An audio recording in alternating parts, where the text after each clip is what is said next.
Olá, alunos do 5º ano do Ensino Fundamental, sejam bem-vindos a mais uma aula do Contraturno Digital. Eu sou a professora Juliana e vamos estar juntos ao longo da aula de hoje, que é sobre Geografia. Vamos então verificar qual é o título da nossa aula. A aula de número 40, onde a gente vai ter o título De Onde Vêm as Estações do Ano, que está dentro do detalhamento de conteúdo que vai falar sobre o movimento de translação, que é o outro movimento terrestre que a gente tem que estudar ao longo da nossa aula. Para iniciarmos a nossa aula, temos que ter em mente sempre que a Terra vai estar em constante movimento. Ou seja, a Terra não para de realizar os movimentos em nenhum momento. Sempre vai estar em constante movimento no espaço sideral, no universo. Esses movimentos que a Terra realiza são primordiais para que os ciclos de vida funcionem perfeitamente, como, por exemplo, o ciclo hidrológico, que é o ciclo da água, aonde vai garantir que haja água para os seres vivos e também para o meio ambiente.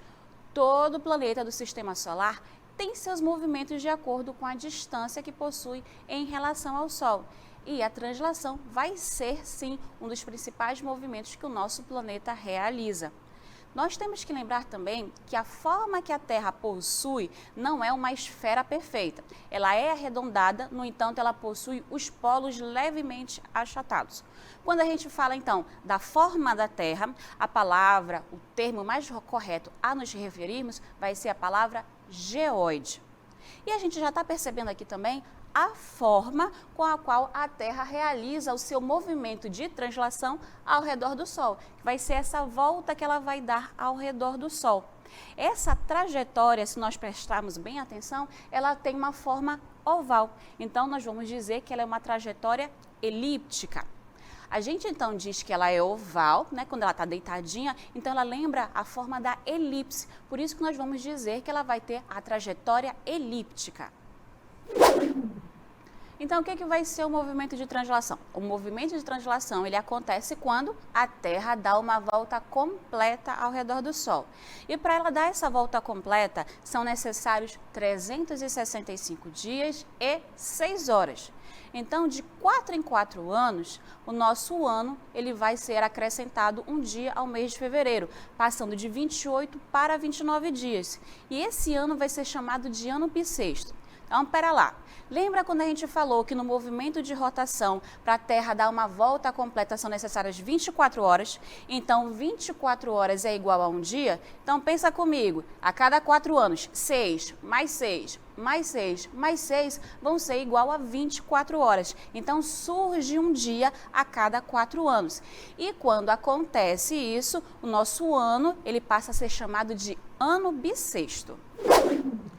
Os movimentos que a Terra realiza vão ter seus efeitos direto no nosso cotidiano, ou seja, direto no nosso dia a dia.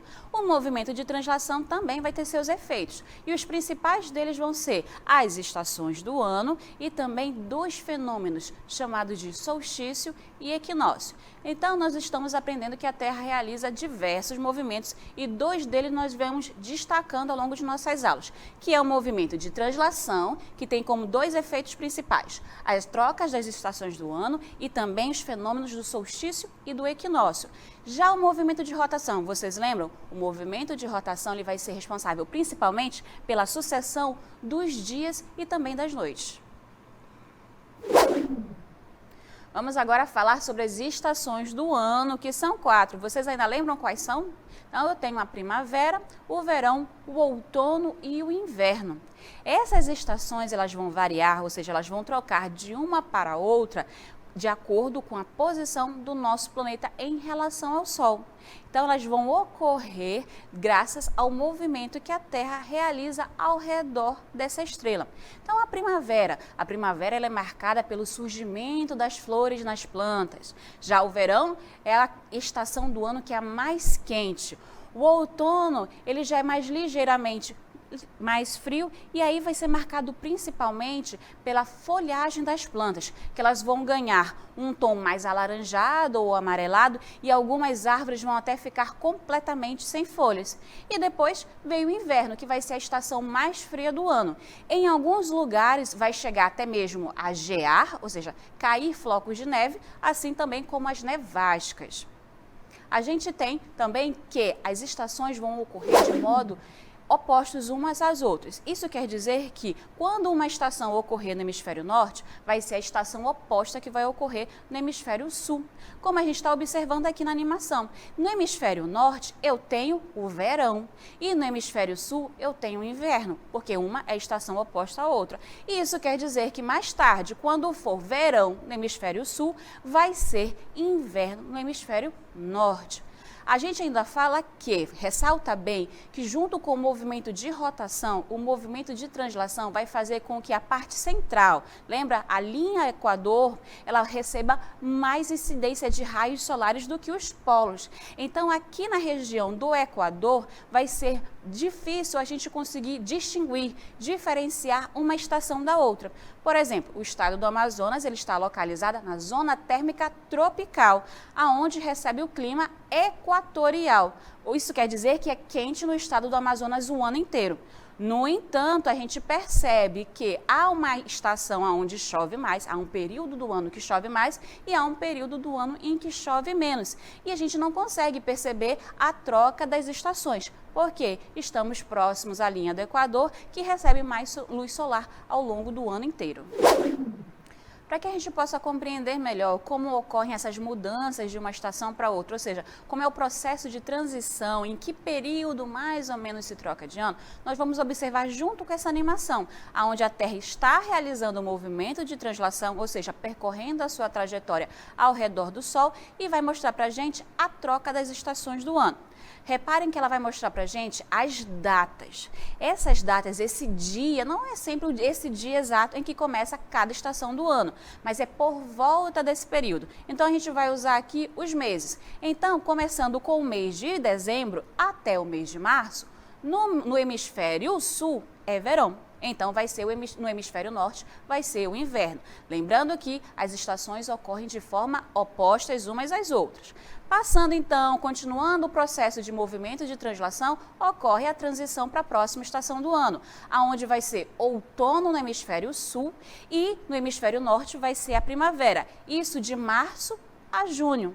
Continuando a Terra em movimento, porque a Terra não para, lembrem-se sempre disso, as próximas estações vão ocorrer de junho a setembro, aonde será inverno no hemisfério sul e no hemisfério norte vai ser o verão.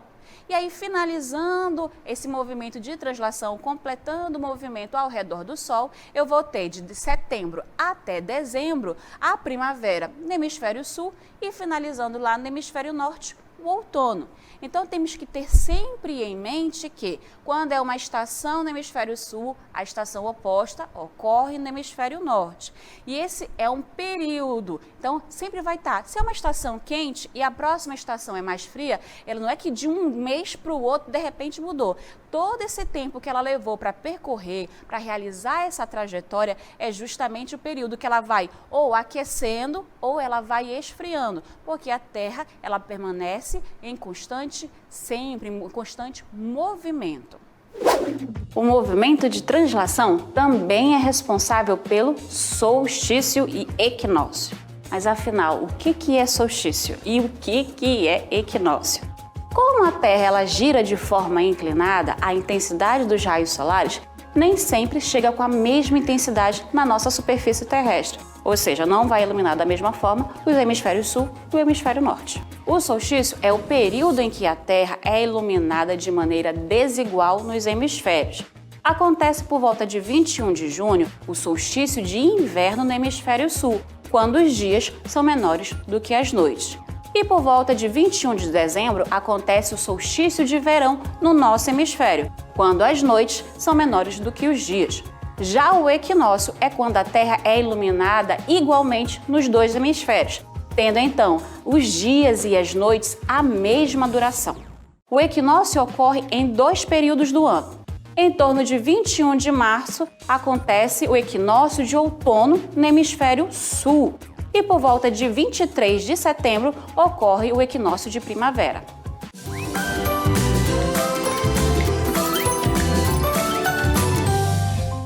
Muito bem, vamos iniciar agora o nosso Aplicando, aonde vamos testar o nosso conhecimento sobre o movimento de translação. Vamos então realizar a leitura da questão. Leia as afirmações abaixo. Primeira afirmação diz que a translação é o movimento que a Terra realiza em torno do Sol. A segunda afirmação diz que o dia formado no ano bissexto é o dia 29 de março. E a terceira afirmação diz que o ano bissexto tem 366 dias. Então, ao longo da nossa aula, verificamos diversas informações sobre o movimento de translação. Então, agora a gente já sabe quais são as afirmações que são verdadeiras e já sabe quais são as afirmações que estão incorretas. Vamos agora, então, verificar cada uma delas, destacando se ela está correta ou se está errada. A primeira afirmação diz que translação é o movimento que a Terra faz em torno do Sol. E sim, foi isso que a gente aprendeu na aula de hoje. É justamente a trajetória que a Terra faz em torno do Sol. A segunda afirmação diz que o dia formado no ano bissexto é o dia 29 de março. Não é, né? Até porque o mês de março já tem 31 dias. O mês correto que se acrescenta um dia é o mês de fevereiro, que passa de 28 a 29 dias. Então, a afirmação 2 está errada. A afirmação 3 diz que o ano bissexto tem 366 dias e está correto também. Então, já sabemos que a afirmação 1 correta, a 2 errada e a 3 também está correta. Vamos então lá para a pergunta. A pergunta diz: marque a alternativa que indica as afirmações corretas. A gente tem até aí, olha só, a representação do movimento de translação, identificando também o momento em que ocorrem as transições das estações do ano. Mas vamos lá para as alternativas. A alternativa A diz que as afirmações 1 e 2 estão corretas. A B diz que a 1 e a 3 é que são as corretas. Na alternativa C diz que a 2 e a 3 que são as corretas. E já a afirmação D diz que 1, 2 e 3 estão corretas. Então, já sabemos quais são as corretas, então fica fácil identificar que a alternativa B é a alternativa que aponta as duas afirmações corretas. Isso porque o movimento de translação ele acontece quando a Terra dá uma volta ao redor do Sol, assim como ela está realizando nessa animação. E para percorrer todo esse caminho, ela leva 365 dias e 6 horas. E a soma dessas 6 horas a cada 4 anos faz com que se acrescente um dia ao ano. Então, temos o chamado ano bissexto, aonde vai ser acrescentado um dia ao mês de fevereiro. Então, ele passa de 28 para 29 dias. Né? Então, o ano bissexto, 29 de fevereiro, é acrescentado ao nosso ano. Ao longo de nossa aula, estudamos sobre o movimento de translação, que acontece quando a Terra dá uma volta completa ao redor do Sol. Para realizar esse movimento, são necessários 365 dias e 6 horas. Essa sobra de horas, a cada 4 anos, vai fazer com que haja um dia a mais no mês de fevereiro. Portanto, esse ano passa a ter 366 dias e é chamado de ano bissexto. O movimento de translação ele também vai ter efeitos diretos no nosso cotidiano, como o surgimento e a troca das estações do ano, primavera, verão, o outono e o inverno, e também os fenômenos que nós verificamos na nossa aula, que é o solstício e o equinócio, sendo que o solstício é quando a Terra é iluminada de maneira desigual nos dois hemisférios, já o equinócio é quando ela é iluminada de maneira igual. Fechamos então aqui mais uma aula do Contraturno Digital. Não esqueçam de estar realizando, praticando os conhecimentos adquiridos em todas as nossas aulas no caderno de exercícios que fica disponível para vocês nas nossas plataformas das redes sociais. Finalizamos aqui a nossa aula, me despeço de vocês e até a próxima!